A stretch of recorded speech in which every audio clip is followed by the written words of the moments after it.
ఇప్పుడు మనం front part కోసం మార్క్ చేసేద్దాం. ఈ పేపర్ పీస్లో ఒక చివరన బ్యాక్ తీసాం, రెండవ చివరన హ్యాండ్స్ తీసాం. మనకి సరిపోయిందంటే ఓకే, లేదు సపరేట్గా ఒక పేపర్ తీసుకొని దాని మీద కూడా మనం మార్కింగ్ పెట్టేసుకోవచ్చు ఫ్రంట్ పార్ట్ కోసం. ఇప్పుడు ఈ పీస్కి మనకి పేపర్ మీదే కాబట్టి ఈ పీస్లో ఎక్కడ మనకి బ్యాక్ పార్ట్కి సరిపడా గ్యాప్ ఉంది అంటే అక్కడ పెట్టి మనం కట్ చేసుకోవచ్చు.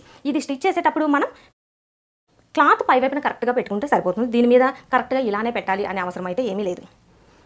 మనకి ఇలా స్ట్రైట్గా పెట్టి తీసేసుకొని కొందరైతే క్రాస్ కటింగ్ పెట్టాలి అంటే ఆ క్రాస్లో ఎలా మార్క్ చేయాలి అని కన్ఫ్యూజ్ అవుతారు. ఇలా కన్ఫ్యూజ్ అయ్యేట్లయితే కనుక మీరు ఇలా స్ట్రైట్గా పెట్టేసుకొని చక్కగా ఫ్రంట్ పార్ట్ని కట్ చేసుకొని ఆ తర్వాత మీరు క్లాత్ మీద పెట్టేటప్పుడు ఈ ఫ్రంట్ పార్ట్ పీస్ని క్లాత్ మీద క్రాస్గా వేసేసుకొని కట్ చేసుకుంటే మీకు ఎటువంటి కన్ఫ్యూజ్ అవసరం లేకుండా చాలా అంటే చాలా పర్ఫెక్ట్గా వస్తుంది క్రాస్ కటింగ్. ఇప్పుడు నేనైతే ఇలా స్ట్రైట్గా వేసేస్తున్నాను. మీ చాయిస్. అంటే కొత్తగా బిగినర్స్ ఇలా క్రాస్గా వేసి మార్క్ చేయాలంటే ఈ నెక్ దగ్గర రౌండ్ తీసే దగ్గర కొంచెం కన్ఫ్యూజ్ అవుతారు.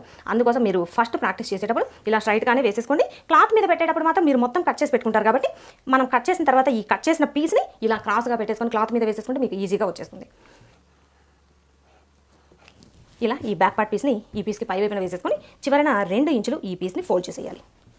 2 ఇంచులు ఫోల్డ్ చేసిన తర్వాత ఇదే సైజులో మొత్తం పీస్ని డ్రా చేసేయాలి.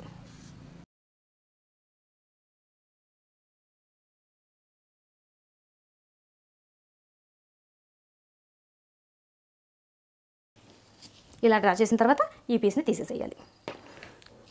ఇప్పుడు మనం ఫ్రంట్ పార్ట్లో కొలతలు తీసుకోవాలి. ఫ్రంట్ పార్ట్లో కొలతలు వచ్చేసి ఫస్ట్ మనకి ఫ్రంట్ నెక్ ఎంత ఉన్నది చూసుకోవాలి. ఫ్రంట్ నెక్ వచ్చేసి 6 నుంచి 7 ఇంచుల మధ్యలో పెట్టేసుకోవచ్చు. మన చాయిస్ 6, 6.5, 7. అంతకుమించి ఎక్కువ పొడవైతే మనకి నెక్ కిందకు వచ్చేస్తుంది కానీ రౌండ్ రాదు. కొందరు ఏం చేస్తారంటే నెక్ రౌండ్ రావడం కోసం ఈ డీప్ పెంచుతారు. డీప్ పెంచితే మీకు నెక్ కిందకు వచ్చేస్తుంది కానీ రౌండ్ రాదు. ఒకసారి చెక్ చేసుకొని పెట్టుకోండి.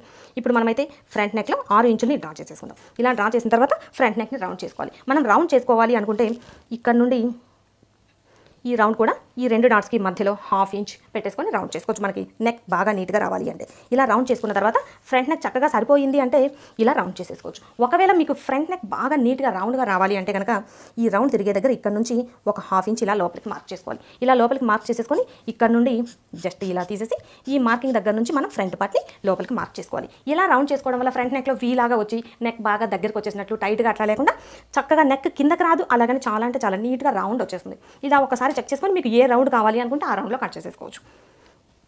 ఇలా కట్ చేసిన తర్వాత ఇక్కడ ఈ చివరన ఒక 1/2 ఇంచ్ ఇలా చిన్న క్రాస్ని తీసేసేయాలి. ఇలా క్రాస్ని తీసేయడం వల్ల మనకి ఫ్రంట్ పార్ట్లో నెక్లో ఎక్కడ లూజులు రాకుండా చాలా అంటే చాలా పర్ఫెక్ట్గా వస్తుంది. ఈ చిన్న టిప్స్ యూజ్ చేసినట్లయితే ఫ్రంట్ పార్ట్లో